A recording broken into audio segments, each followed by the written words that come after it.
Hello, Night Nation. I'm Trey Strelko, joined by Adam Eaton. Welcome into Sons of UCF Live. Adam, we back. We are. We may be a little rusty today. There's a lot of buttons I forgot how to hit. I didn't have everything set up the right way, so bear with us while we get our bearings back. But big thank you to Eric Lopez, Christian Simmons for holding down the fort last week, doing a fantastic job. And we're excited to be back to talk football, Trey. Football. Trey, not only are we back, football's back. Football is back. 24 weeks until the start of the 2025 UCF football season, says Mr. Matt Dolan. Fifth quarter UCF reminds us 168 days. But you know what? It was football this week. Spring camp underway. A practice Tuesday, a practice Thursday. Beautiful weather, and all is right with the world. We can enjoy this for about 6 weeks or so, and then we scratch for topics to talk about during June and July after baseball and softball end. Yeah, it's certainly good to see some football back, right? Get to know some of these players. I know so far we've seen some new guys, saw some new guys today on the podium, hearing from Alex Grinch, Scott Frost. It just feels so weird that we're back to Scott Frost. I still have to, every time I make the cry on for the video and I have to type in Scott Frost, it doesn't feel like that's kind of where we are, but it is where we are, Trace, and it's good to have everything back. It's good to see 15-second clips of guys stretching and running and you trying to figure out what music is being played. It feels like all is right with the world right now. And we've got the Suns Army out there between Andrew Cherico, Nick Williams, Andrew Gregg, Dwayne Jones. We're posting all sorts of clips on social media. I mean, it's almost like you were there for the 15 minutes. We're posting all sorts of things. Head coach Scott Frost spoke on Tuesday, and when they released the schedule to the media, they said, Coach Frost, Tuesday, Thursday, defensive coordinator Alex Grinch, Friday, offensive coordinator, tight ends coach Steve Cooper. And it turns out each practice session, following a practice session, we're going to hear from a different coach. So they're going to rotate through the coaches, which means we don't get Scott Frost again until April 5th. But that's a little bit interesting and a difference from the Malzahn era. Yeah, look, I think I talked about this in an article I wrote recently on sonsucf.com, getting to know this team a little bit more, getting to understand some of these players and coaches, build connections and familiarity. So I like that. I like the option to hear from these guys, hear about their unit specifically, hear what they're proud of, what they're working on. So it's a welcome change. Sure, would I like to hear from Coach Frost more often? Yeah, but I think the reality is we all know that the coordinators, the assistant coaches spend just as much time, if not more, with these players. So perhaps their insight will be just as valuable as hearing from Coach Frost every week. Well, let's hear from the aforementioned Coach Frost on a mission to build this team. I want the guys to know what the expectations are, like I said, and the work ethic that it's going to take, and it's also really important, I think, to start to build a team. Even through winter conditioning, we got a collection of individuals, a whole bunch of guys that weren't here last year. Being able to take a bunch of guys that are new to each other and new to the team and a bunch of coaches that are new and build a cohesive unit and a team out of that is going to be a challenge. And you don't really come together unless you have shared experiences and shared adversity. And every time we go out there, we have more chances to do that. I spy with my little eye that microphone with the Suns logo right up there. Yeah. That was a nice touch from Mr. Cherico. I like it. It looks good. That's how we know we've made it. Listen, I think it's been interesting, and I hate to continue to say this kind of stuff and feel like I'm taking shots at Gus Malzahn or the previous staff, but it's refreshing to hear Coach Frost a little bit candid at times. Or later in that presser, he kind of said, "Hey, we're not where we need to be. We had some mistakes today. We got to get better. We're not ready yet." Like it's refreshing to hear some of that stuff and understand kind of where his thought process is. And so it's interesting to think about. And we'll talk more about this in a little bit. But this is a brand new roster, right? 50+ players are on this team that were not there last year. 50+ players that were not playing together. It's a heavy lift, Trace. There's a lot of heavy lifting to be done to get this team to actually be a team. And I like that Coach Frost has recognized that and that he understands what it's going to take to build that team. Now, time will tell if we can do that, but I love the candor and I like the reality of the situation, which is we are a team that has to come together. We don't have a lot of time, and every day we get a chance to go out there, and we don't do that is a miss on our parts. And so that's the standard. We've heard the standard is the standard for years, and I like this new approach. I like the way that Coach Frost is thinking about this team in 2025. You recently we spoke about on Around the Kingdom, who is the face of UCF football. And we've seen an awful lot of Paul Rubelt. They brought him out during the Tuesday media availability, as well Malachi Lawrence and running back Miles Montgomery. He, all smiles, happy to welcome back football. It's good. It's good to see everybody out there. Like I was saying earlier, just it's something about putting that helmet on, man. Everyone's got a little pep in their step, so it was great. Scratch that itch, get back on the field. Pep in the step, right? Scratching the itch, yeah. Well, that's a guy who can run, which is fine because I don't think the big guys like the Rubelts are looking to run. So, but when you're Miles Montgomery, you can do the gassers and whatnot. That's probably easy for you. But that's interesting, Trace. If this is a team that can love football, love the process, and then end up loving each other as well as teammates. Again, that's the recipe for disaster. And if you're not disaster, rather for hey, Freudian slip. And if you're going to tell me that Miles Montgomery is the face of our program, nice smile, good personality, I'll take Miles all day long. You know who is also a very cerebral, thoughtful guy is defensive coordinator Alex Grinch. We're getting to know him a little bit as well. The session with Coach Frost was about 7.5 minutes. I think we went about 10 minutes with Coach Grinch. So he's sort of an interesting character, just a big difference from the Ted Roof experience a season ago. And he reminds us this was the second day, Thursday, of spring practice. Easy. It's early. Let's hear from Coach Grinch. I think it's way too early. I mean, this is one of those instances right now where it's the initial install. We got very little in on defense. As much as I think they got a lot in on offense, Coach Frost probably tells you they got very little in on offense as well. So, still early in that regard.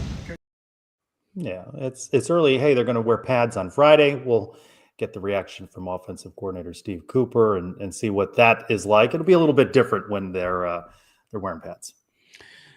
Hey, Coach Grinch rocking that Lululemon pullover, which is fantastic. But B, again, this is a new approach, and I'm so far I'm optimistic about what I've heard from the coaching staff and the players, and how things are going to look. But you're right, Trace. We're 2 practices in.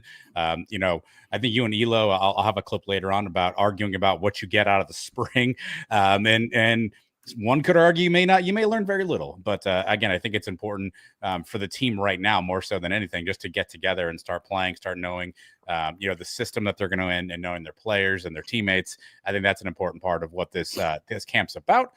2 days in, sounds like all smiles, all thumbs up. Well, your topic right there, what you get out of this, maybe as fans, right, we're just enjoying the moment, the vibes of spring football from afar for most, and maybe opportunities at the open practices. But I do think the coaching staff is getting something out of this, right? I mean, they are establishing a bit of a depth chart, right? They're getting a feel for what they have in front of them, what weaknesses they may have, what strengths they think they have. So they're assessing these guys. It's a blank slate for everybody, right? And veterans, holdovers need to prove themselves, and all the new guys. I mean, there's a lot of fighting for positions here. Yeah, and I don't think this is just they're going to roll the balls out, let everyone just go play, right? I think it's obviously a coordinated effort to understand what this team looks like. I think you got to build the chemistry, set the foundation for your systems. Coach Grinch talked about installations of systems, kind of where you are, what do you know. Obviously, you got to understand key positions. Quarterback. I don't know if you've heard about that role, Trace, but it seems like it's wide open right now. So we've seen a lot of people throwing passes, 5 yards and less, and so I think there's going to be a lot this coaching staff has to learn. But again, there's still a lot of this team has to come together, and I'm really curious how this all shakes out and how much we're going to know and we're going to know it by. And I hate to be the guy who says this thing out loud, Trace, but I have to say this thing out loud.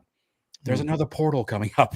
This team might actually look the same as it does now. So who's coming? Who's going? Is there more? I don't know. So don't fall in love just yet. Don't fall in love, because there's another portal coming up, and I don't know who's going to be here and who's not going to be here. Everybody's going to be at the same place. Everybody's fighting for a position. You could be the guy. They want to keep everybody. Yeah, I know that looms over things. Spring break next week, so the Friday practice in pads will be it, and they'll take the week off. And again, the good news that we're going to hear from all of the position coaches throughout spring camp. Coach Frost commenting again after the April 5th scrimmage. We've got spring camp reports right now up on Sons of UCF's YouTube channel, and you can see some of the highlights. You can't deny this, Adam. The interest is sky high on the part of Night Nation. I mean, I can tell from the follows and the likes and the views. I mean, I showed 10 seconds of Ja'Carri Brown doing not a whole lot of anything, and it's more than 50,000 views. It's just crazy that people are interested in these little clips. Yeah, the Russian bots are out there, Trace. But look, I think it's interesting because there's a lot of unknowns about this team, right? We don't know a lot about what we're going to get out of this. We don't know who's going to be playing what, what this team looks like, and so yeah, there's a ton of interest because we don't really know anything. And so you and Andrew Jericho and the other folks out there, you're the only bastion we have of any information right now about this team that we don't know a lot about. And I think this entire fan base is hungry to sort of get the taste of last year out of their mouth and get to something positive.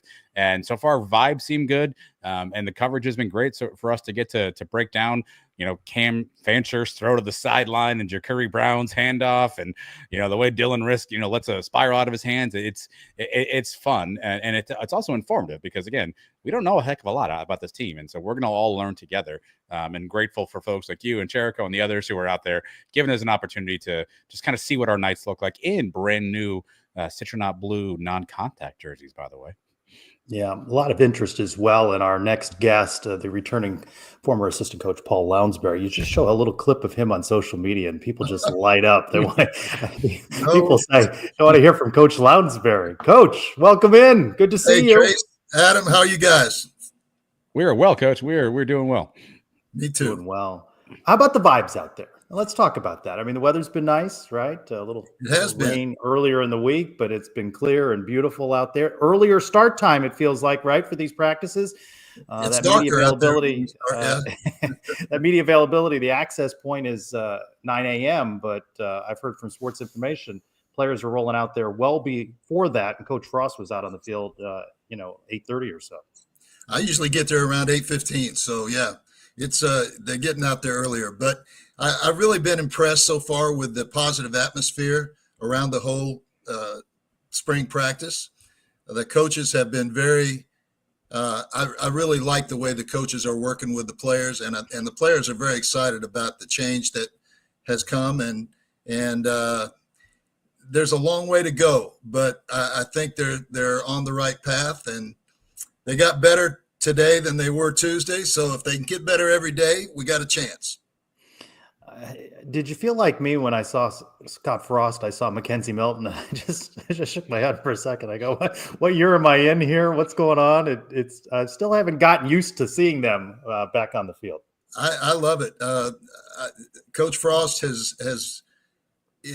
he's different now than he was when he was there the first time a little bit. He's grown a lot, I think, as a coach, and the staff is some of them are the same, but not all of them, and it's an interesting group of coaches too. Very good, very established coaches, great reputations. Particularly, I hang out with the offensive line a lot. So Coach Sean Clark is a great reputation in front of him, and I've been watching him work these first two practices, and he does a great job. And all the coaches do. And I'm really excited about just the different vibes that are more positive right now. How well did you know Scott Frost during his first run through UCF? I knew him a little bit. I hope to get to know him better this time around. I was only really out there one season with him because I was working up until then. So, but yeah, I think he did a great job then, and but I think he's got even a better shot now, I think, because he's learned a lot in the past 7 years or 8 years, whatever it's been. Coach, take us inside the coaching profession. Kind of take us inside your mind for a second. You've been obviously on staffs where you're new to the staff, maybe the entire staff's new, and you get to a new school. What's the first couple of things that you want to do? What's the first things as a coach, position coach, whatever it is that you want to establish or do as you kind of take in kind of a new team and a new position group? Well, as an assistant coach, I think you have to react to the direction that the head coach wants to go, and you have to get a feel for that. And I like how the coaches now at UCF are reacting to Coach Frost and his direction. The next thing you want to do is get your players lined up and figure out what you've got, figure out what you got to get. And now it's probably more important than ever with the portal the way it is and NIL. You got to identify as accurately as you can, as quickly as you can. Do I have enough guys that we can win with? And if I don't, then what are we going to do about it? If we can do anything. So and then you have to get to know the players, and they have to get to know you, and they have to know that you care about them on and off the field, and that you can help them get better. I think each position coach has to do that too. So it's and then besides all of that, you're inputting schemes and terminology and things like that. So it's a long process and a lot of work, but that's why the coaches get paid the way they do now. Coach, 50 plus new players on this team. Is that, I guess, is that a pro or a con? Is that good in the sense of, you have to kind of bring people together who don't have any bad habits maybe from the previous staff, but you also have to bring 50 people together. What are the pros and cons of kind of a roster turnover like this? Well, the pros are players feel like they have a new lease on life and a new opportunity, a chance to go out and show what they can do when they come to a new place. They're not locked into some past coaching staff or team situation that didn't fit them as well, maybe. I think it renews everybody's energy when they come in if they're serious about wanting to be a player. I think the negatives, obviously, are what Coach Frost has indicated. You have to build a team. You have to get players and coaches that haven't worked together, working together and go in the right direction, all go in the same direction. And that's not an easy thing to do, even if you don't have the transfer portal. Building a team is one of the hardest things you can do. And you guys know that too, because you've built a team with Sons of UCF and in your own businesses. It's not an easy thing to do. So, and when it's coaching football in the South, there's nothing private about it. So everything is under the microscope, and that makes it even more difficult sometimes. But I've seen a really remarkable change in the atmosphere at UCF, and it's a good thing because the last 2 years were not what we wanted, and they weren't what the coaches, players, or anybody else wanted. So we have a new chance now, I think, and I think the coaches with Coach Frost are doing a great job so far, and we'll see how it goes. But they know what the job is, and they've referred to it, and it's a long road yet, and there's a long way to go. But I'm optimistic. Paul Rubelt spoke to the media on Tuesday. He's the grizzled veteran of this offensive line now, and he was asked about changing coach, and he sort of indicated, there are basics here. There may be some terminology difference. The position. Is he right there that it's absolutely basically the same thing? You're just going to get some different language. I mean, different techniques a little bit, but the basics are the basics, right? Fundamentals in offensive line play or any other position, the fundamentals don't really change that much. The game has changed a little bit over the years, but there are still certain fundamentals. Determination and aggressive willingness to work, those things don't change. The fundamentals of staying low and being able to move people in the offensive line and those fundamentals that go along with that, they haven't really changed. So tackling has changed a little bit because of rules and so forth, but there's still fundamentals involved there that don't change from one team to the next. So you're right. They're the same things with a different slant on it. Yeah. The media gets about 15 minutes of access there. So you're not going to see much of the quarterbacks. That's where the most interest is on the part of the fan base, right? You're in there for a little bit longer. I know it's 2 days in. What do you see in there? It's it feels wide open to me. I know fans want to just say it's the, Taven Jackson, it's his job, but I feel like Dylan Risk is in the mix there and Jakari Brown. I mean, it feels wide open to me. All four of those guys, Jakari Brown, Dylan Risk, Taven, and Cam, all four of them are rotating, I think, pretty even number of snaps with the 1s, 2s, and 3s. So they're all getting reps with each group. And I haven't seen anybody that has just jumped completely out. I've seen something good from all of them at times. And, mistakes are made by all of them at times too. But it's like you said, it's 2 days. It's hard to tell, but it is wide open right now, Trace. And I'm excited about those four guys, though, because all four of them have skills that can help us win. And it'll be interesting to see if somebody steps up and takes over the job in front of everybody else. I don't know if that'll happen or not this spring. It may be next fall before we know. Do you think they lose somebody to the portal out of that group though? No. I don't know. I really don't know. It's really hard to tell. The portal is it giveth and it taketh. So I don't know. But if you were in charge, when would you schedule the portal? I mean, with the windows the way they have them. I'd have. I mean, coaches hate these windows, right? I mean, they Yes, don't like it I'd when have- it occurs before a bowl game. They don't like, I mean, There'd be one opening, and that would be before spring practice, and that's it for about a month. That's it. If it's me, but I don't have a vote. they didn't call you today and ask. No, for you they didn't call me today. weigh in So, on this. so it is what it is, and you have to adjust to it. And the coaches and players are both doing that. And I don't know if we'll lose a lot of guys. The other thing that's happening is the court cases being resolved, and the NIL cap and the number of player cap.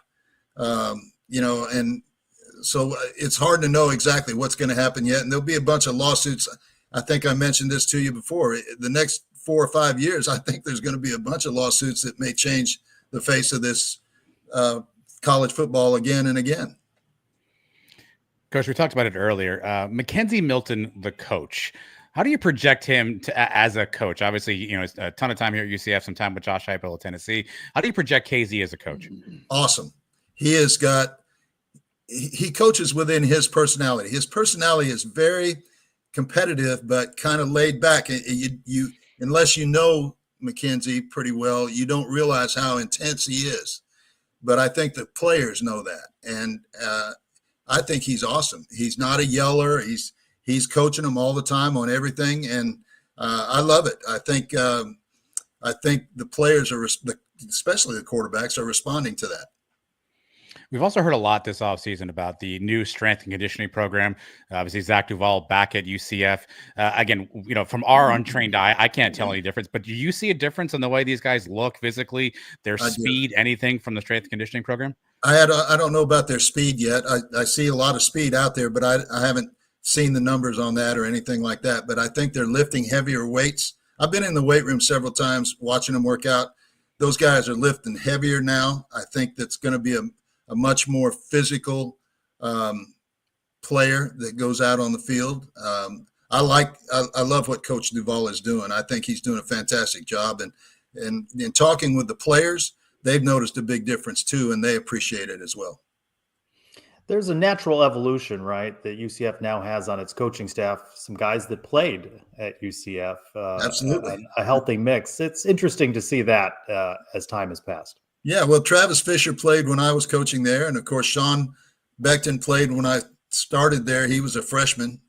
My first year coaching there, he was a freshman. And then he coached with us and left for a few years to go to high school ball, and then came back and coached with us again. And then, of course, Mackenzie being a player there. And actually, Mackenzie coached a little bit at UCF too while he was injured. So, he really helped Dylan Gabriel a lot, and all the other quarterbacks too. So it's great to see all three of those UCF guys on the coaching staff. And like I said, the other coaches, I don't know them all yet, but the ones I do know are outstanding, and I'm sure all of them are, because they've got great reputations. All of them do.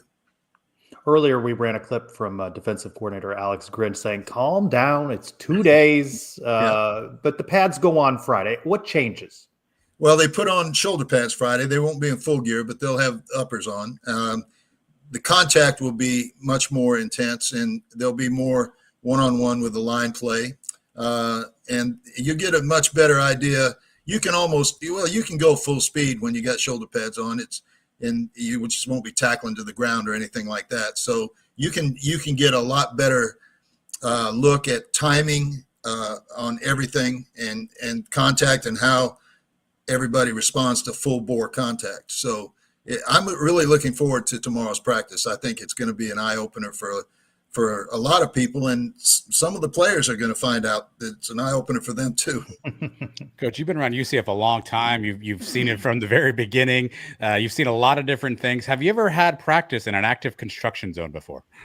Not in this kind of construction zone. No. Okay. But their practice fields are still a whole lot better than what we had back in the day. So I have they're not going to miss a beat. They really won't. Obviously, we haven't seen you in a couple of months, Coach. So catch us up. What have you been up to? You look like you have a good tan working right now. What's Coach Lounsbury been up to the last couple of months? I've been traveling a little bit and just enjoying my family and life and a lot of the coaches in the area that I know. I'm hanging out with some of them and doing a little bit of stuff like that. I just got back from Oklahoma and Texas. We did that's why I got a tan that's pretty good. This is the 7th year I've done this now. Josh Heupel's foundation does a set of combines for Native American kids. And this is the 7th year we've done it. And so we did one in Oklahoma City, one in Durant, Oklahoma, and one in Dallas. I just got back from that last week. So it was a lot of fun. I get to coach for about an hour each day. So it's a lot of fun for me.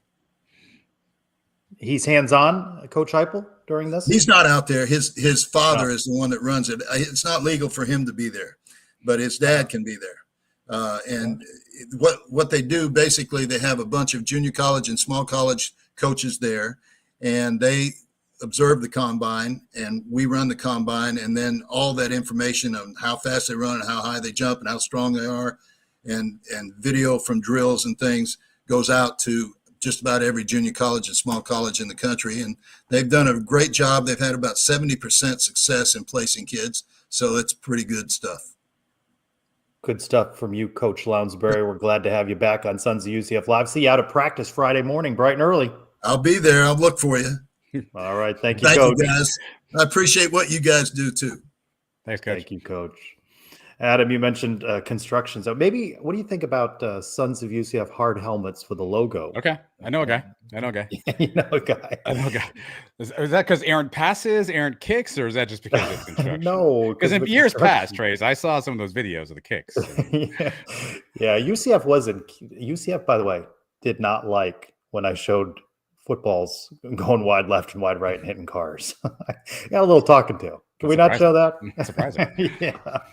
Yeah, good to have Coach Lounsbury back. What are your observations of what you've heard from coaches and players through 2 days? Right, the vibe is good.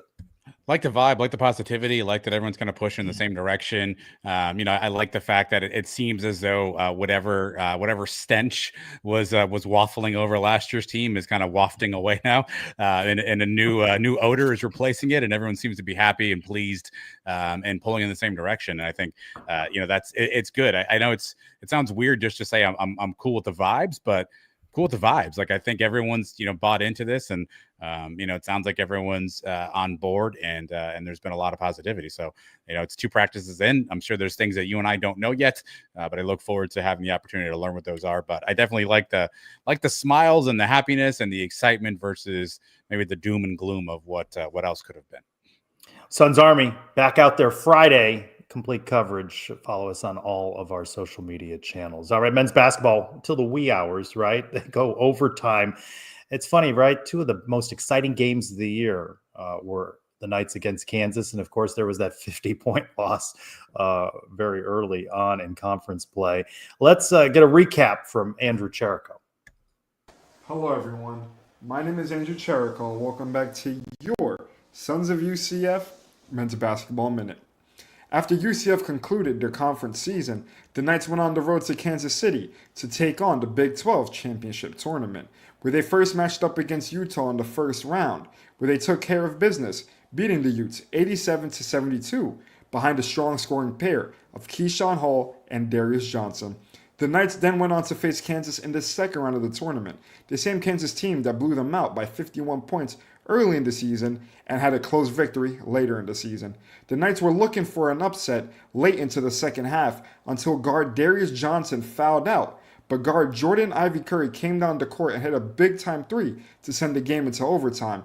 And while the Knights had plenty of great opportunities to win the game, Kansas was too much for a Knights team without guard Darius Johnson, where the Knights lost 98-94, concluding their Big 12 tournament run. Well, it was a hard-fought game. I thought our guys gave a great effort. You tip your hat to Kansas for the way they played. Hunter Dickinson, Zeke Mayo, KJ Adams. Those guys are all, seniors and have been terrific players for a long time. And I thought our guys did a really good job of, following the game plan and giving us a chance to be able to win, against a team that's very experienced, well coached, and just really proud of our guys' overall effort. A team full of hope and hype fell flat after a 7-game losing streak in the middle of February. The Knights conclude their season at 17-16, but this Knights team is currently projected to compete in the new College Basketball Crown Tournament, pending they accept an invite.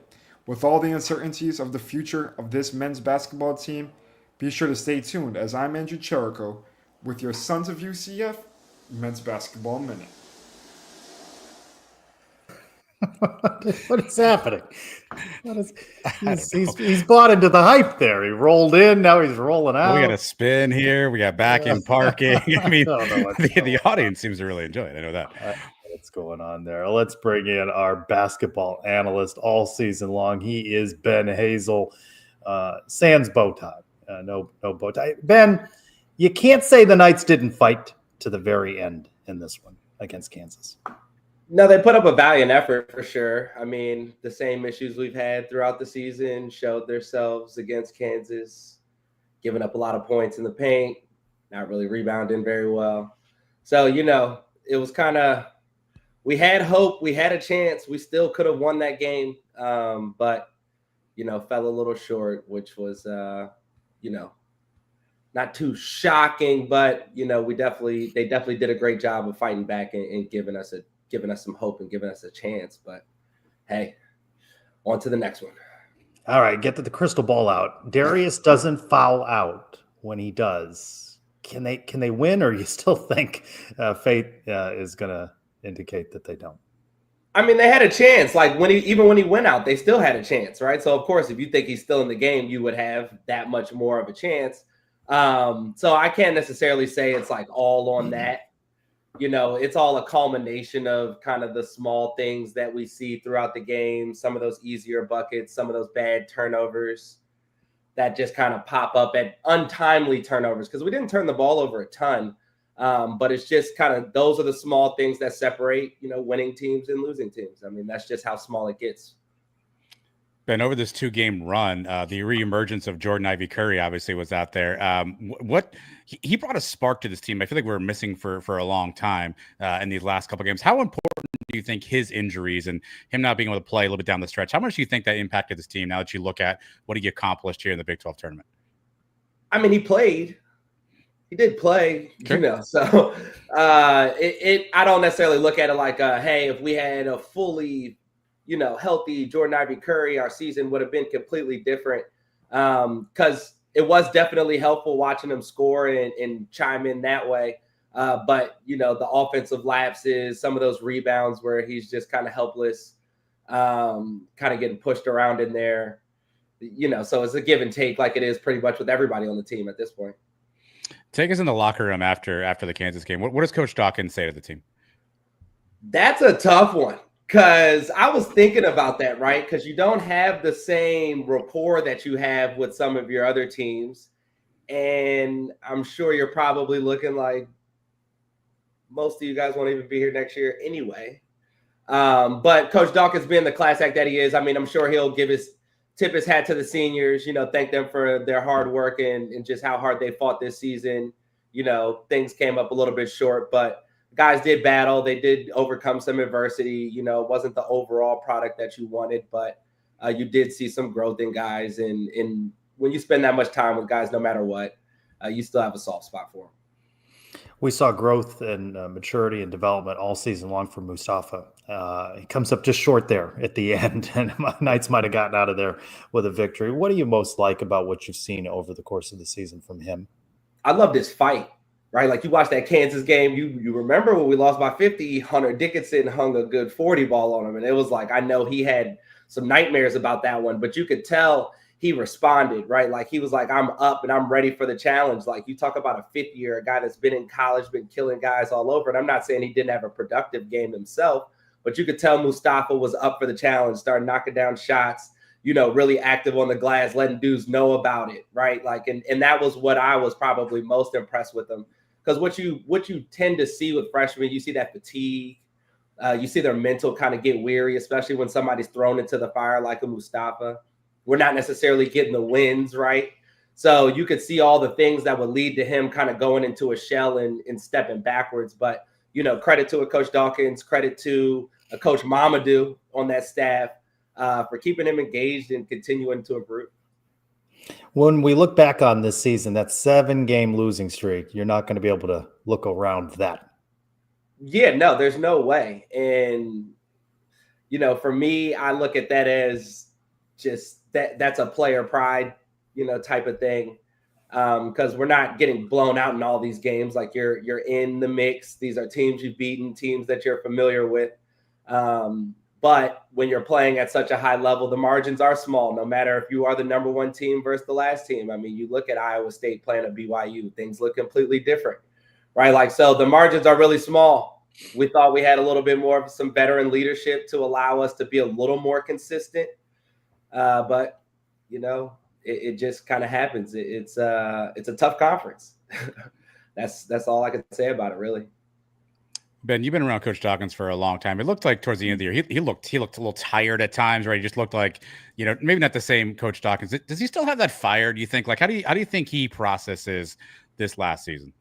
Oh, 100%. One thing I know, the thing about Coach Dawkins is he hates losing more than he loves winning. Like, I mean that to a fault. So, like, yeah, he looks tired because he's been losing. Like, and he just hates that so much. I mean, and he's never been a vocal guy. Like, there's nothing. He's not a really demonstrative guy. Like, you might beat him in golf, you might beat him in ping pong, and he might not say a word to you. But then you might fast forward 5 years and realize you haven't won since. So that's just the type of guy he is. So I know the kind of sleepless look is him staring at that screen and watching film. That's just who he is. I know he just can't let it go. He must have really just been beside himself watching some of the defensive plays over the court. I can't imagine him looking at film going, what is going on? Oh, yeah. Here? I mean, can you imagine watching it over and over and then going to practice, telling them, hey, this is what we got to stop doing. And then you go watch a film, different jersey, and you see the same thing. You want to talk about tired, that'll make you tired. All right, Ben, what's your take on UCF potentially going to a postseason tournament? Obviously, it sounds like we may be in for the Crown, which is the new tournament that played out in Vegas. Obviously, there's their NIT. A lot of things have to kind of shake loose there. Would you want UCF to accept a postseason tournament, be it NIT or Crown? First off, what is the Crown? I really haven't even heard of it. What is the Crown? It is a Fox Sports generated tournament that's played in Las Vegas. That's basically taking the teams that don't go to the tournament and to the NIT. Allegedly, there's some sort of an NAL jackpot at the end of this thing, right? So it's almost like the TBT, but for college basketball, but it's your own internal team. So it's a made-for-TV event. The CBI. Essentially, yeah. And all expenses are paid too. I think it's Fox they bring all these teams out there, and UCF would be in prime position based on their net ranking and all of that. I guess I will put it like this. I know Coach Dawkins won't make that decision on behalf of the players. He's going to ask them. And I think that's the 100% thing to do because, again, most of these guys won't be here next year. So I'm sure a lot of guys will take it as, hey, it's another opportunity to, put a little bit more film together, I guess. But that's pretty much the only deciding factor. Like the NIL package, I can't imagine. I don't know what the amount is, but clearly it wasn't enough for me to hear about it until now. So I don't know how much that'll move the needle. So I guess we'll see. What are the lessons learned from this season that the Knights can take into next? What can they build on? Or, you keep saying, right, what we know, so much turnover with the team. You're going to be bringing in a bunch of new guys. You lose a stalwart like Darius Johnson in your lineup. So what do you build on? Or is it just starting from scratch all over again? Probably the number one thing that I would say as far as building on is that we got our first, because I work in the finance space, so we would say we got our first view of market values across college basketball and where we sit and the types of basically results that you would get from said value spent, right? So what I mean by that is hey, we got to really look at like the NIL budget, how it was divvied up. and look at how that ranks against, other programs within our conference and just other successful programs and the types of players that there are out there. Really get a true understanding of with where we sit, the type of players that we do have access to, and the type of basically like diamonds in the rough that you would have to find in order to be competitive in this conference at that margin. I think that's probably the main thing, because like the transfer portal is not changing. The NIL thing's not really seeing any change right now. So the turnover, it is what it is. We should give our flowers to the last probably 4-year college basketball player that we probably will see in the next few years until there are some changes to those things in Darius Johnson. But other than that, we are, pretty much going to be starting from scratch. Like Texas. Can the Knights hang on to Mustafa? Their coach, and they're just played their way into the NCAA tournament today. Can the Knights hang on to Mustafa? I think so. The one thing I will say, like with Coach Mamadou and his relationship with all the bigs, it is well beyond basketball. They speak in their own language. They are extremely tight. So if there was ever a chance, that is why. It won't be anything money related. It's purely relationship, similar to a Darius.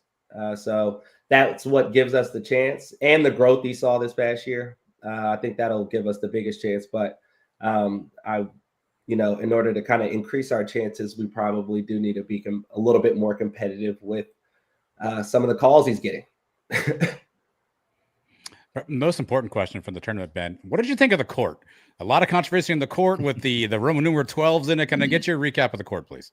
Yeah, like everybody made a big stink about that. Like the court was cool. I think I was so locked in on these games. I was like, please let us win one. But it looked a little funky. Like there are a ton of teams, but that's just, the culture we live in. Like that's just what it is. We're just getting used to the new normal is what's going on now. All right, and last one for you. I see the sticks behind you there. You and I were talking golf today. Tiger, a ruptured Achilles. Ben, is Tiger done? What's going to happen with Tiger? Where are we at with Tiger? It's a wrap. It is unfathomable. It is sad. I mean, as you see, I have got my off season ready. I will be on the golf course. So if anybody's wants to get out there, definitely just let me know. But other than that, with Tiger, it's it is something that I can't imagine him ever playing competitively. I had the chance to go to the Arnold Palmer, and it's like, this is a different beast when we're talking about being competitive. I mean, he's won enough throughout his career to be able to put his name in the hat and play in a tournament. But as far as him making it through the weekend and being in contention, I just can't see it. Like my knee hurts, and I haven't played nowhere close to as much as Tiger. Ben, you got a little homework. You got to study up on the Crown because the Knights could get an invitation. They could accept that. We could have you back to break down that matchup. I mean, because hey, it's like this. When I was coming up, there was the CBI. Like I know that tournament. Now there's the Crown. Okay, cool. There's some money at the end. I think that's a great idea. With all the things that these guys are playing for, money is always great. But with it being outside of the NCAA tournament, I still am not sure how good a games you'll get. Well, you've always brought your A game to us on the Sons of UCF, and we appreciate all your contributions all season long. Always a pleasure, fellas. Go Knights. Thanks, Ben. All right, charge on, Ben. Thank you.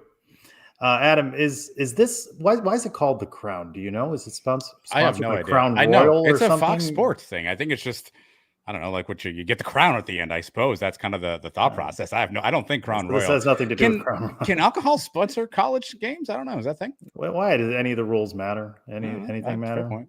I mean, I'm all in, but I just don't know how that. You're probably right about that, but I just think of it as no rules mean anything. Big 12 play continuing in that Big 12 championship. Let's go around the league now with Jeff Allen.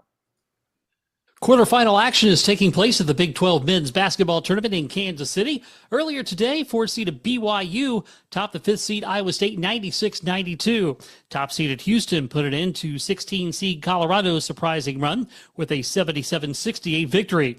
That will pit an all-Cougars matchup between Houston and BYU in one semifinal tomorrow night at 7 on either ESPN or ESPN2. Vying for the other semifinal matchup are number 7 Baylor versus number 2 Texas Tech, which is currently underway on ESPN. Right after that, at approximately 9:30, the 6 seed Kansas battles the 3 seed Arizona. The winners of these games will play each other tomorrow night at 9:30 on ESPN or ESPN2. The Big 12 Conference Championship game takes place Saturday evening at 6 on ESPN. In the women's tournament final last weekend, tournament MVP Haley Van Lith scored 20 points to lead the top-seeded TCU Horned Frogs to a 64-59 win over second-seeded Baylor. It is TCU's first Big 12 tournament title. This weekend, it's Selection Sunday for the men's tournament. Most projections have the Big 12 landing 8 teams in the Big Dance. You can catch the reveal of that bracket at 6 o'clock on CBS. For the women's selection show, the Big 12 could have between 5 to 7 teams make it to March Madness. You can catch that at 8 o'clock on ESPN. With your Big 12 Minute, I'm Jeff Allen. Hey, Jeff, where's the Crown selection show? I didn't. Yeah, next That's time. on Fox, right? I mean, that's just going to break it up right after The Simpsons or something. They're just going to show the Crown selection show. It's very possible. We could find out about that. Baseball. How about the Knights? They go west to Provo, Utah. They rally. They get their 8th straight win. And you know who was watching it? Our Nick Williams, who joins us now live for our UCF Baseball Minute. Nick, welcome in. Well, let's get weather on the nines. A little chilly, a little rainy out there in Provo for the Knights. Oh, yeah. It started at 43 degrees whenever the game started happening, but the Cardiac Knights did it once again with a 9-8 victory over BYU. And what you said was frigid conditions. The Knights now have a win streak of 8 wins, which is the largest of the Rich Wallace era, and a 4-run inning in the 8th gave the Knights the lead. It was kicked off by back-to-back home runs from Diamas Ross hitting his first home run of the season, and then Eddie and Espinal smacking one to left field. But we'll hear now from Coach Wallace and Andrew Williamson about why this Big 12 win in these conditions serves as a true test. We got to get up in the morning, we're going to lift and then get on the plane, and then we'll practice very, very shortly out there, and we got to get acclimated to a different atmosphere, a different climate, a different playing surface, and figure out a way to play UCF baseball and take the show on the road. Yeah, we definitely got to keep on playing. We can't let up because, even last year we've had moments where we've been rolling and then we roll in conference play. So, we got to show up in conference play, know how important it is, just got to, don't get complacent where we're at and, keep on playing. Don't get complacent. Let's talk a little bit more about the weather. Today was the warm day, right? There could be snow, and BYU has a heated field. Yes, the heated field was the topic of the press conference whenever we got the W over Miami. The way it works is it's engineered to have heat rise from the synthetic turf, and it's expected to melt up to 6 degrees of snow if snowfall happens in Provo. Hopefully we won't have to see that, but there is about a 25% chance of precipitation at the game start tomorrow at 5 p.m. So, Adam, I see the guitar. Any requests? No, I'd listen.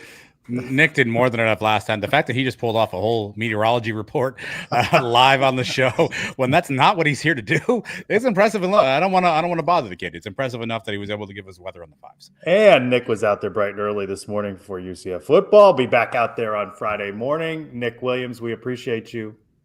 Thank you, Trace and Adam. Appreciate you guys. See you. All right. See you in the morning. All right. Knights back at it with BYU. 1-0 now in conference play. 8 straight wins, 14-3. We didn't even mention that they beat the heck out of Miami the other day in a midweek game, 14-4. They wrap up. It's Thursday, Friday, Saturday because BYU does not play on Sunday. So they got the 3 o'clock start on Saturday. They're back in Florida and then at Stetson in DeLand on Tuesday. Michael, Emptiness 4 on Twitter with latest article recapping the big weekend series over Monmouth. Check out sonsofUCF.com for all of his content. No one covers baseball better than the Suns between Andrew Gregg, Nick Williams, and Michael. We do a great job covering UCF baseball. All right, softball.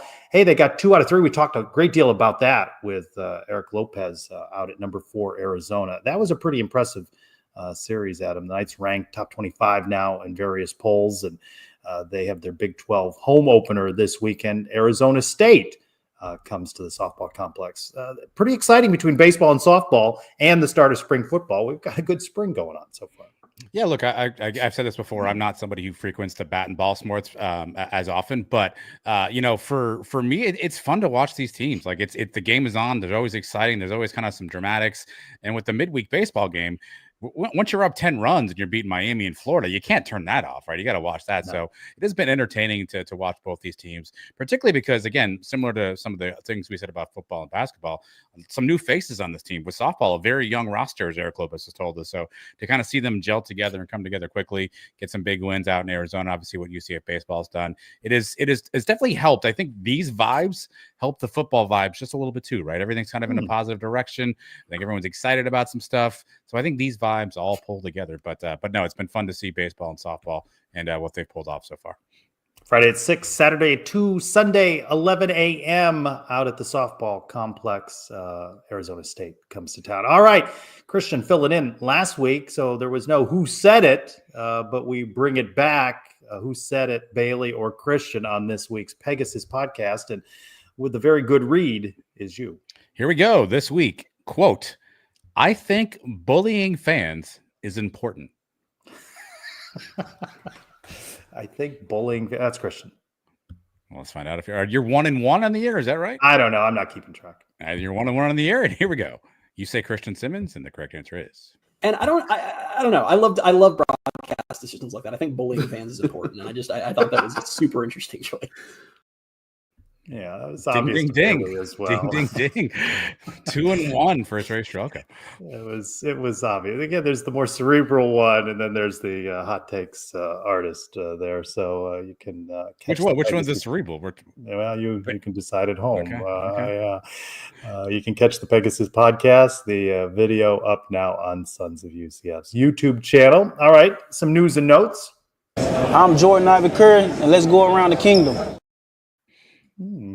Jordan Ivy Curry. Pro Day, no longer on the UCF campus. It's out at the Star. You know, you're fond of the Star. The practice. I wish the Star would sign some players to go play inside of it currently, but the building itself, I'm sure, is very nice. Big 12 Pro Day, Frisco, Texas, March 18 through 21 coming up. 18 Knights will be out there, from Amari Kite to Deshaun Pace, Ethan Barr, Penny Boone, Quadric Bullard, all the names you know from this past season. And that gets underway next week in Frisco, Texas. So no longer that opportunity to see them running around inside Nicholson. We wish them all very well. We mentioned Eric Lopez back together on this week's Around the Kingdom. What inflammatory clip did you pull? That's a great question, Trace. What clip did I pull? Because now it won't load for me. So we'll just filibuster for a second while we get this clip to load. You can talk. All right. That's my turn to mention that it's called First Dance, Last Dance. We talk about Scott Frost. We talk about Johnny Dawkins. Great deal of talk about basketball. Of course, there's Around the Kingdom Overtime, which you can get on your podcast feed. That's a little breakdown that we spent about a half an hour or so, you, Elo, and myself talking. And how are we doing over there? We still got some time here. Did you, on Around the Kingdom Overtime, did you challenge another podcast to a basketball game? Was that correct?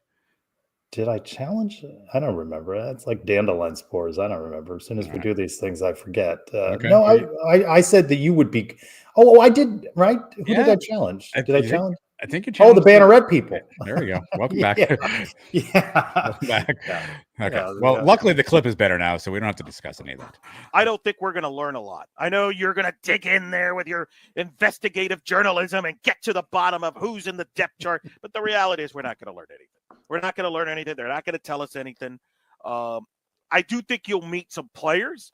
Everybody's going to tell you how everything's awesome. Everything, hey, we're transitioning. We're getting used to each other. I don't think we're going to learn anything, but I do think the positive vibes will be a positive. But again, no significant injuries. Hopefully you hear some buzz about a player. Man, this player's looking pretty good.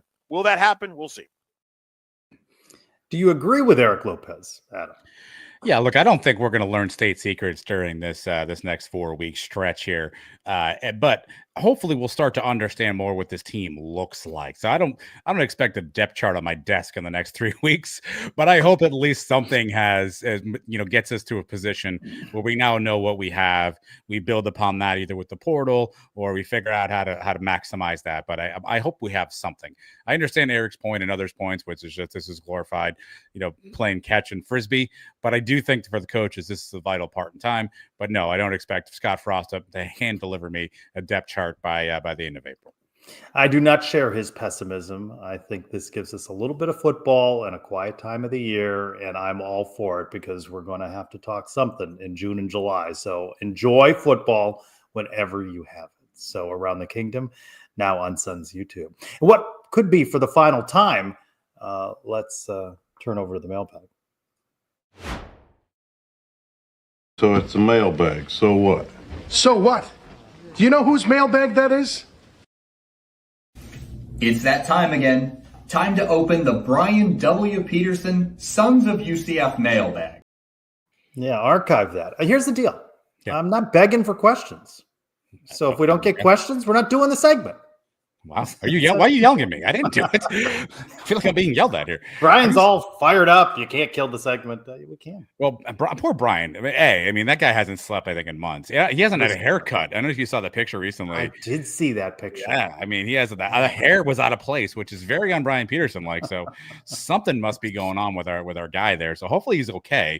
This is a bad time maybe to take the mailbag away from him, though. But you got do what you got to do. If you got to yell, I'm not begging for questions. I'm going to post it on Mondays. If Okay. you don't ask a question, there's no segment. If I get a couple of questions, then maybe I'll just reply to them online. That's all. That's all I'm saying. All right, JP Gilbert. Hey, JP Gilbert's back. Yes, his account was restored, or he had to start a new one. What?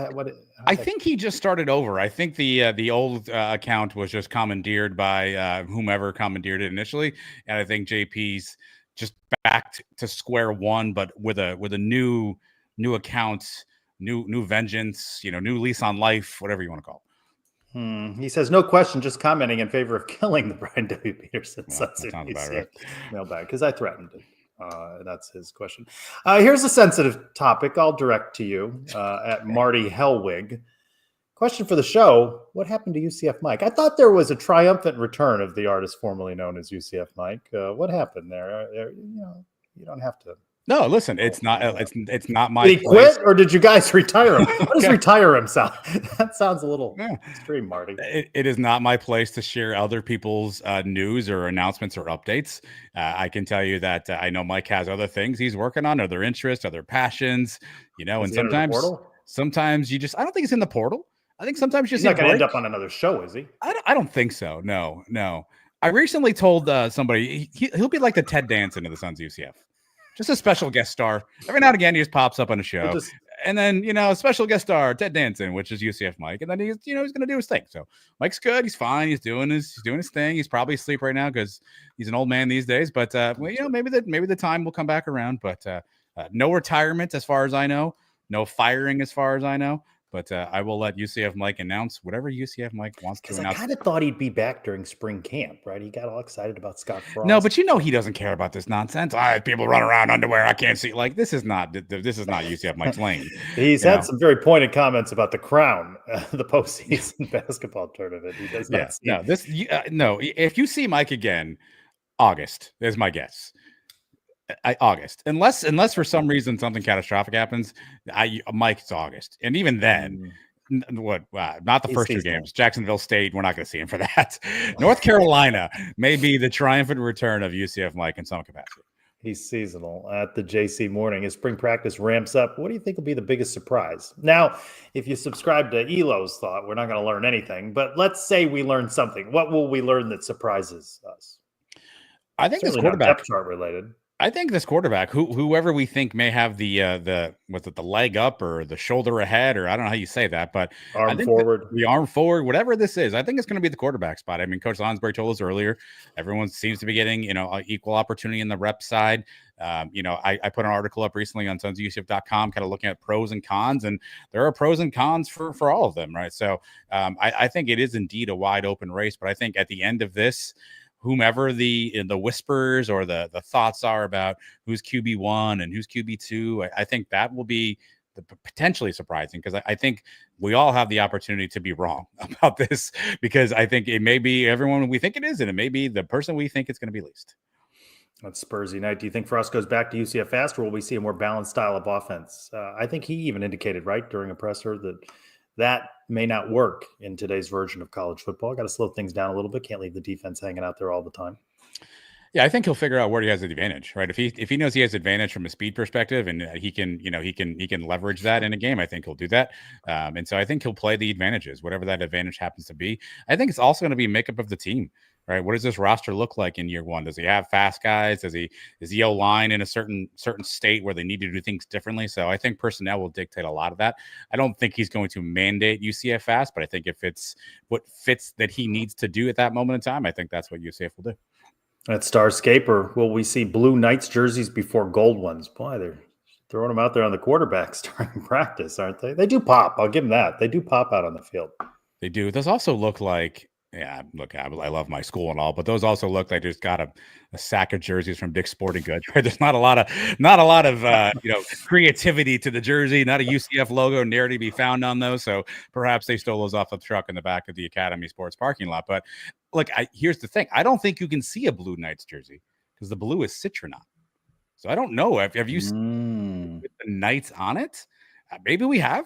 I'm certainly not an expert here, but I don't think you can do the blue and the Knights. I think that's against the rules. At Dolly_drama, what has been your favorite new song you've heard at practice? I talked to the DJ guy today that chooses the songs. Okay. And I said, hey, I really like Gunna's Goddamn. What just happened? What just happened here? Are we still alive? What just happened? Oh my goodness. Okay. All right. What about you? I haven't heard. I've only heard the second. I don't know the full playlist. If you can give me the playlist. Well, I don't know about the play. Look up the lyrics of that song. Sometime. I'm familiar with a little bit. If you give me the playlist, I'm happy to go through them. Was there any Frankie Valli? There was no Frankie Valli. Okay. Who picks the music? Do we know this? Skylar. I believe Skylar, who I spoke with earlier today, he picks. And who is Skylar? I'm sorry. Is he the DJ? Well, I called him a DJ. I think he's got a more pronounced role with the team. It's probably wrong of me to refer to him as the DJ. Okay, well, you already I'll did. talk to Skylar on Friday and get a clearer definition of his job. Ask him if we can get a playlist. No, Andrew, things are going on here that I'm uncomfortable with, and I don't know what to do. See, Cherico needs to also acknowledge that he did not know today's Name That Tune song that I posted. Okay, I don't know if he's acknowledging that currently. All right, he needs to acknowledge that. All right, show goes on. At UCF Knights win, with the rev share becoming a thing being handled by the school itself. What becomes of Kingdom NIL? It's a good question. He says he has a yearly payment scheduled to come out this month. You think it'll just go away? Now UCF to take your money. Whether Kingdom is a thing or not, hell withdraw that. I wish I had clarity in that. From what I understand, everything is just folding into UCF. So everything that you're still giving to the Kingdom is still getting to something of a UCF related entity. How it's being divvied and spent, I don't know that. But from what I understand, that's what's happening. Maybe we need to get somebody on here at some point to give us some more details on it. But I believe everything's folding itself into UCF. And where it goes from there, I don't know. It's probably going to pay the royalties for Gunna. Golden Knight _ the second. Do you feel the NCAA has become obsolete? Yes. As an organization and governing body, useless. If so, what system would you recommend replace it in order to keep competition a level playing field? We're long past that, right? Big Ten, SEC, running things now. Why, we were talking about the portal and the windows earlier. Why would they leave in place a system that seemingly no one likes, that makes everybody uncomfortable? Early signing day, portal, bowl games, conference championship game. They create their own problems, don't they? It would seem to be, right? And it seems as though there's no one person in charge making decisions on what the best interest is, right? So no one right now has the onions to decide this is what we should do. And so they're just kind of kick the can and status quo down the road. And that's kind of been the NCAA. In terms of what system is out there, I don't know if there's any perfect system, right? You even look at pro sports and the salary caps and, NBA guys are getting traded for salary slots and NFL guys are signing contracts that are no good in a year and they're getting cut. I don't know if there's a perfect system anywhere out there, right? I think, what's interesting is some level of revenue, transparency, I think, but also consistency, right? I'm not saying a salary cap, but I think baseball has a floor and a ceiling, something like that, right? I do think there needs to be some level of understanding of where we are, but I don't know if there's a system out there that's really killing it Frankly, I think there's inequities across all sports everywhere. So I'm not sure which one really makes the most sense. I think they got to give the NCAA some teeth and just give them some enforcement power, right? But a commissioner, maybe. A commissioner might help if you give them the power. I mean, I think the NCAA better figure that out before Congress takes it from them, right? And all of a sudden, this becomes a government-regulated entity, right? And then all of a sudden, who knows where this is going to end up, right? So I think the NCAA better find those onions I referenced before the government just says, all right, we'll take it from you then. At Satis Rockers, I never say that name right. Asking about pups at the Plex event this season. His dog Chrome wants to know, softball will not be having another one. I looked it up on the schedule. Baseball is scheduled to have Pause at the Park, I think is what it's called, on Sunday, April 27th against West Virginia. So an opportunity to take the dogs out to the baseball game instead. At Scott 88513, which team do you think has a better chance of making the World Series, softball or baseball? That's interesting because they're both off to good starts, right? What's your guess? Ooh. That's interesting. They both come from leagues that are going to be highly ranked. They're going to get into postseason competition. Give me baseball. For no particular reason. I don't really. I mean, flipping a coin. Yeah, give me baseball. Yeah, I think it's a flip the coin as well. At Emptiness 4, favorite stadium ballpark that you've been to that's not the home of your favorite team. Of course, the answer is Wrigley Field. That's the correct answer. But the best park that is not Wrigley Field is PNC, home of the Pittsburgh Pirates. I thought you might say that. Never been there. San Francisco is really good too. Petco. I don't know if you've ever been. I don't know if it's still called Petco in San Diego. And yeah, the sight lines are weird. So I was in those like box things in the back, and like it was a cool historical situation, right? So I'll go Petco just because of where Baltimore. Baltimore's not bad. I've been to Baltimore too. Yeah. Yeah. Not bad. Baltimore's really good. The home of the Tampa Bay. No. They pulled the plug on their stadium deal. I saw that today. Yeah. Yeah. Come to Orlando. So you'd support if the Rays move to Orlando. You, a lifelong Cubs fan, are going to find your way into the Orlando Rays. Okay. Yeah, I'd go. Oh, definitely. Okay. Yeah, I'd love to have Orlando. Not only does it not have a major league baseball team, but it has no level of minor league baseball. So, Coors, Eric. Yeah, Coors is all right. Yeah, never been to Coors. Drove past it a bunch. Never been inside. Yeah, Coors is a good time.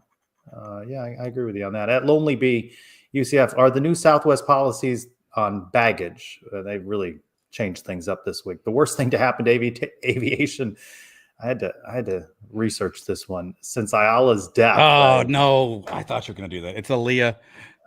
Well, I don't. Well, it didn't have a pronunciation when I looked up I didn't know what was going on there. Okay, it's definitely Aaliyah. He's no gonna. Wow, that could be a hot take. Aaliyah back in the day, Trace, rock the boat, 4-page letter. I mean, I don't know. You're a Southwest guy. I know you fly Southwest. I was. Oh no! If they're not going to value my loyalty. Oh my gosh. Don't you have status though with these times? I do. I have status. Okay, my bags will still fly free. Okay. Well, nice for the fake tough guy act. Where are you gonna take your business then? I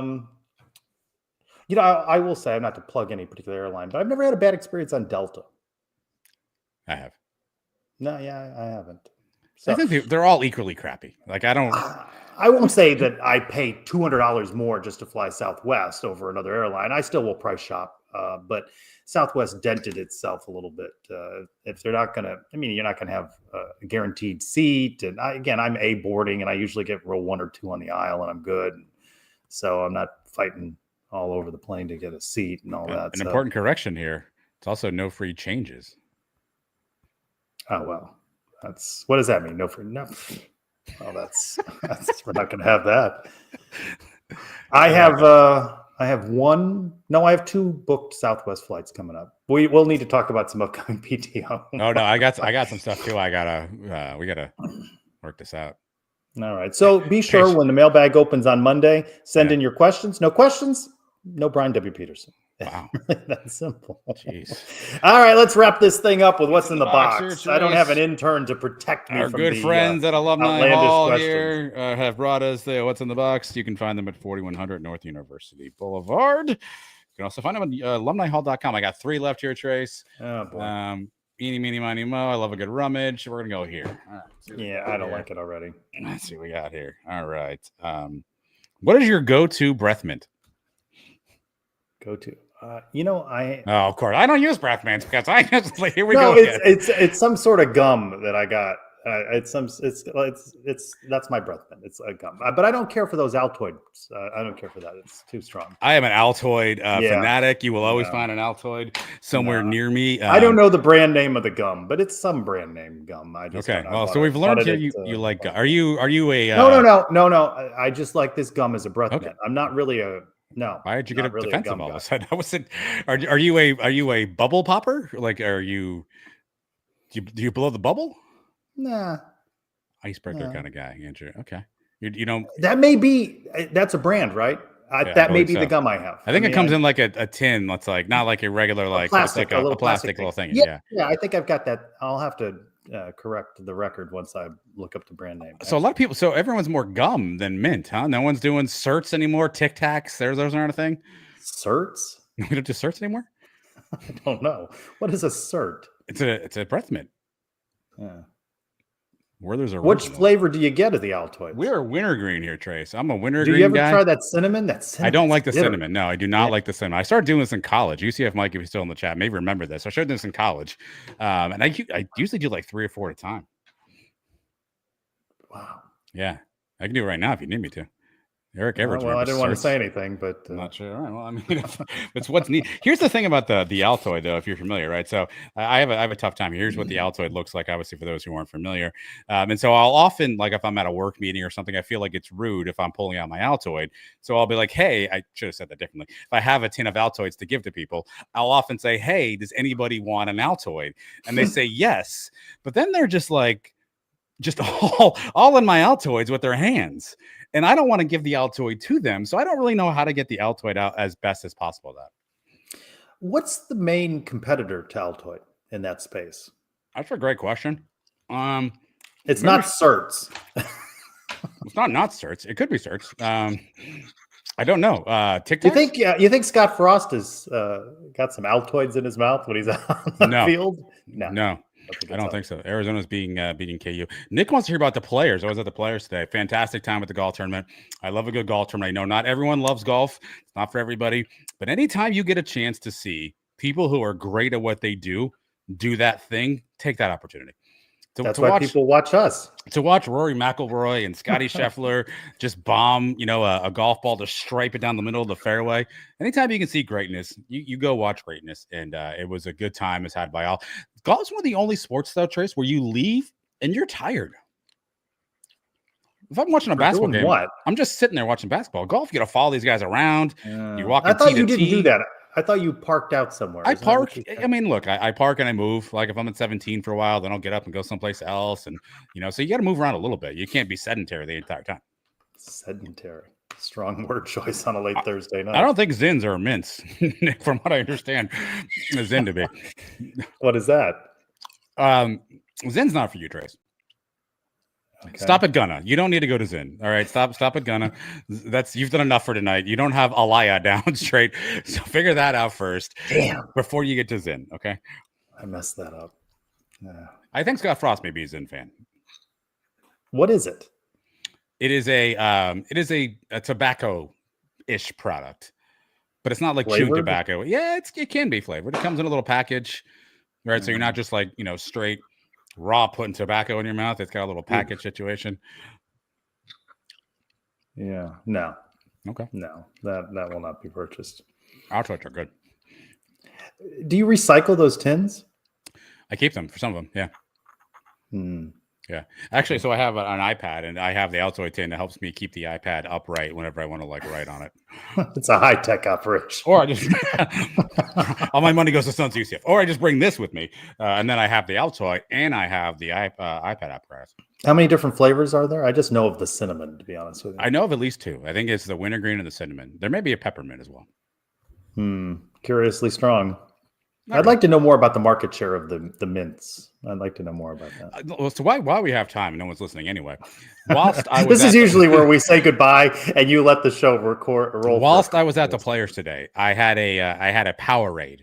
Right, I haven't had a Powerade in a long time, but I had a Powerade, and so I was reading the label and the ingredients, and it said Powerade's preferred more than the leading brand.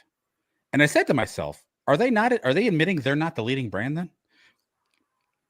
Well, Like if you're saying that we're better than the leading brand, in theory, you're saying that you're not the leading brand, no?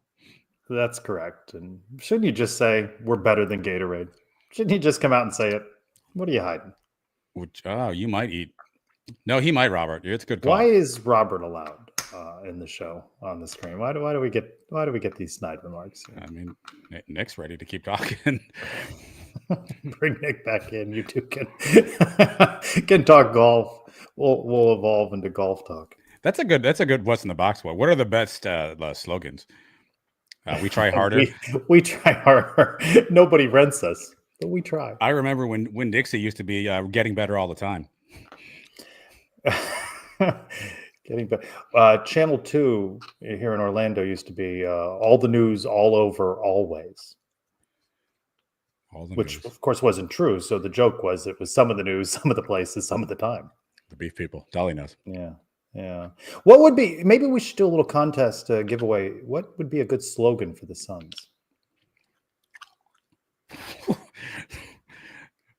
Sure. I mean, look, I have a pennant here. I have a does anybody use DVDs anymore, by the way? I have the Peach Bowl 2017 DVD. You're just giving that away? Given to us by our good friend Chet. I have not yet found a way to give those out, but I'm literally looking at them right now. I don't know if you can see that pennant I have there. You cannot. The hats are there. It is a UCF Baylor pennant from the 2014 Fiesta Bowl. So I've got a Baylor Fiesta Bowl with UCF pennant, and I have a 2017 UCF Peach Bowl DVD. So bring us your slogans. Yeah, we need a slogan. You think? I don't think we need a slogan, but here's your first Suns option. will come out tomorrow. That's early. That's an early one. I like that. Okay, Eric Edwards, early leader in the clubhouse. Well, you've tried to coin different named shows. Sunny Side. Didn't you have like Sunny Side Up? I did not have Sunny Side Up. I did not. No. What was it called? We had Sunday Conversations for a while. No, you had another thing. Didn't you have another thing? The Sunnies.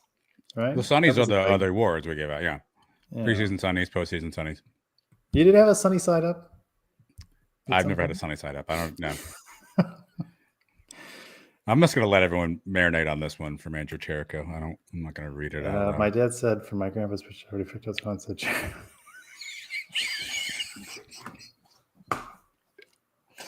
Oh my goodness, we've jumped the shark now at this point in the show. I think we need Andrew Cherico's dad on the show. Tremendous gentleman. Tremendous guy. Funny guy. Good personality. Yeah. Andrew, the next basketball minute, if there's any more basketball, let's get a cameo by Mr. Cherico. Yeah. Well, let's we got to sign off here in a moment, or we'll just be babbling all night long. What do we think? Did Andrew match the roll in with the spin and the roll out? Is it equal or? Well, I mean, it was a reverse in. A reverse in. And then I believe he just spun out, right? He just spun out. So I think degree of difficulty whilst talking and trying to deliver a very content-heavy men's basketball minute that was actually 2 minutes this week. I think that's not easy to do. I couldn't do it. Did you stay up for the men's basketball game? Did you stay up to watch the post game? I did not watch the post game. Yeah, Mr. Cherico texting me during the conclusion of the post game, Coach Dawkins with an opening statement. One question asked from members of the media assembled for Jordan Ivy Curry, and that was it. It's over in about a minute. Much like our hopes. Yeah. Was that 2 minutes that you partook of right there? Was that two? This was 4. 4 minutes. Yeah. Jeez. I feel good too. Yeah. Yeah, I'll have to get back with you on the brand of gum, but the flavor goes away very quick, so it's more just like a breath mint. So. Again, that Altoid stay with you forever. Yeah. All right. I want to thank Coach Lounsbury. Good to have him back. Good seeing him out at practice, and of course Ben Hazel, his contributions all season long. Pro, always with us.